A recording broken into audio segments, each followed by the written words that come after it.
manusia ini dari jenis laki dan jenis perempuan, juga bersuku-suku, berpuak-puak, dan berbangsa-bangsa. Sebelum kita ajukan pertanyaan ini, Allah sudah jawab dalam ayat yang sama, di mana Allah menyatakan, lita'arofu, untuk kamu sekalian saling mengenal. Subhanallah. Jadi kita diciptakan oleh Allah Subhanahu wa Ta'ala sebagai umat manusia dengan aneka ragam latar belakang, perbedaan yang ada di antara kita. Lita'arofu, untuk kamu ini saling kenal. Nah, ada pepatah mengatakan tak kenal maka tak sayang. Nah, jadi kenapa di ayat ini yang dikedepankan adalah untuk kamu saling kenal.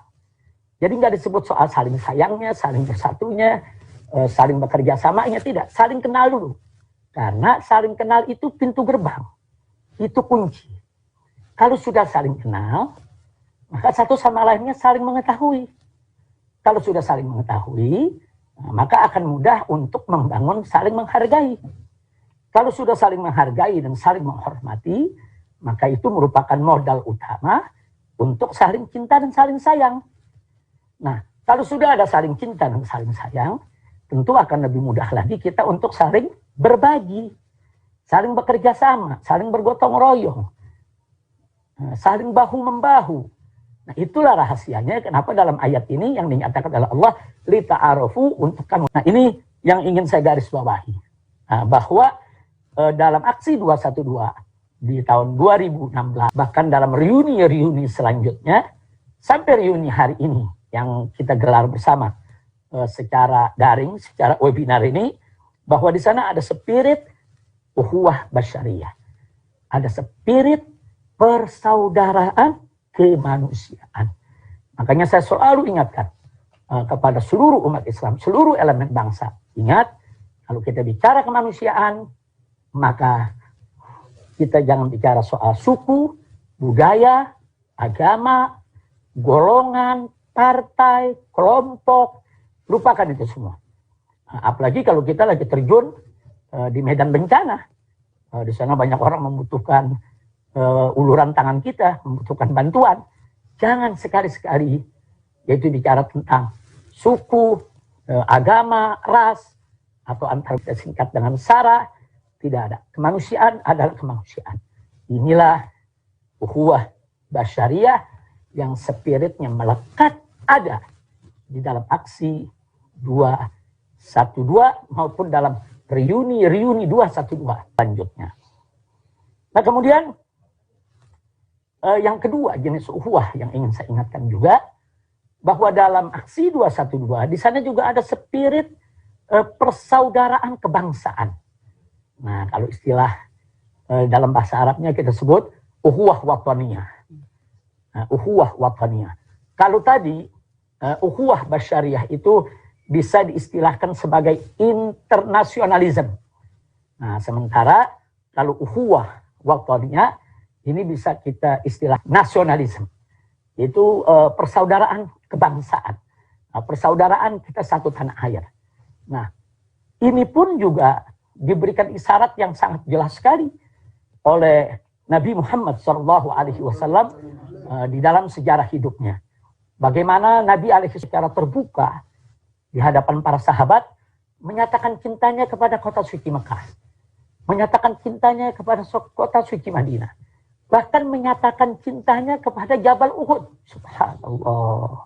Artinya ini dimotivasi oleh Rasulullah SAW para sahabatnya untuk cinta apa? Nabi cinta Mekah, Mekah tanah kelahirannya.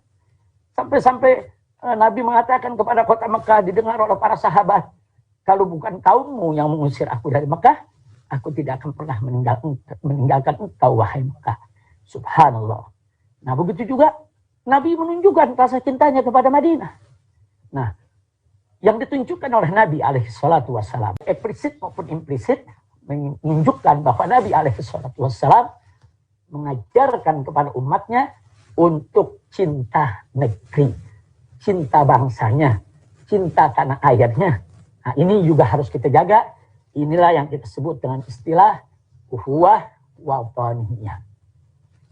Nah, baiklah, sekarang yang ketiga.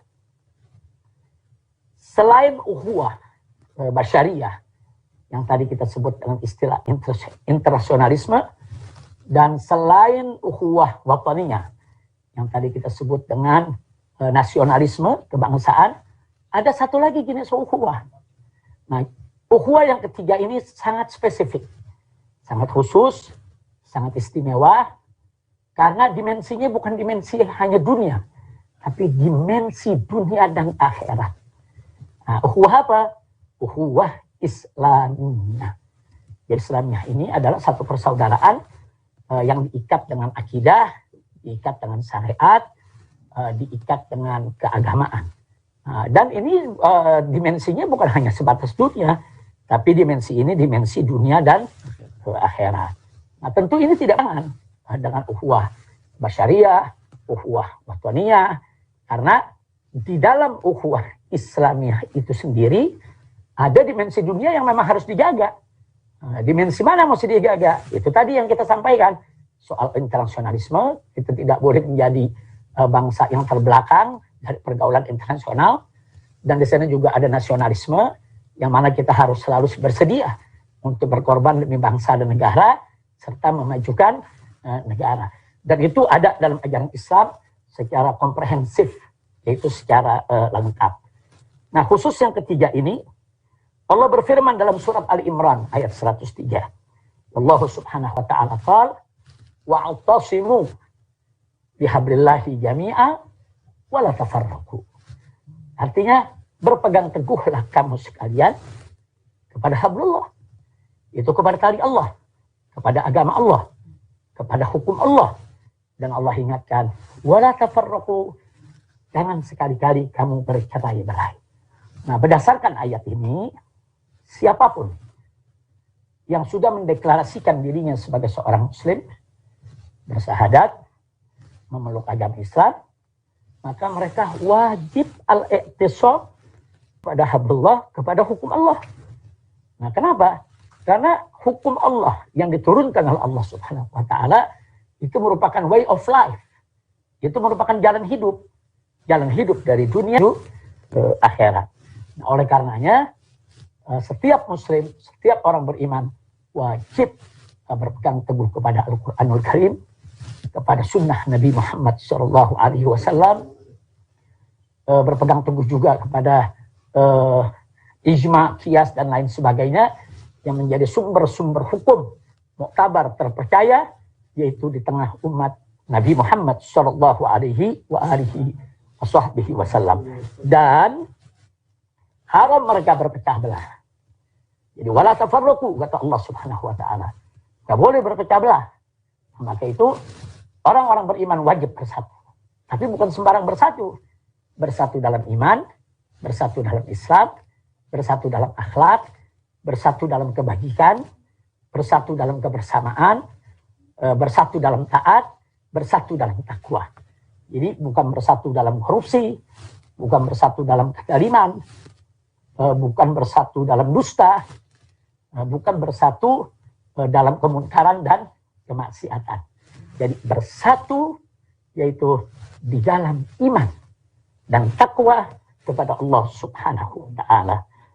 Nah, inilah ahibail kiram, bagian pertama dari pertemuan kita, yaitu pada pagi hari ini, yang ingin saya sampaikan. Sekali lagi saya garis bawahi bahwa dalam aksi 212 di tahun 2016 ada spirit ukhuwah basyariah, internasionalisme, karena memang yang hadir saat itu bukan dari Indonesia saja, hampir dari dunia ikut hadir. Kemudian yang kedua adalah ada spirit ukhuwah wataniyah, nasionalisme. Nah, karena saat itu yang hadir dari hampir semua suku, apapun agamanya, mereka datang untuk bersama-sama bagaimana menuntut penegakan keadilan. Dan yang ketiga, di sana secara spesifik ada ukhuwah Islam biasa. Nah, mudah-mudahan saya harap spirit dari tiga jenis ukhuwah ini akan selalu ada di dalam setiap gerakan yang memiliki ruh daripada 212, baik hari ini maupun yang akan datang, insya Allah. Nah, selanjutnya di bagian kedua. Di bagian kedua yang ingin saya ingatkan di sini adalah yaitu tentang akhlak Nabi alaihi salatu wassalam dan misi kenabian yang dibawa oleh Rasulullah sallallahu alaihi wasallam. Di dalam Al-Qur'anul Karim surat Al-Qalam ayat 4, Allah Subhanahu wa taala yang Maha tahu tentang segala sesuatu, yang sedemikian sempurna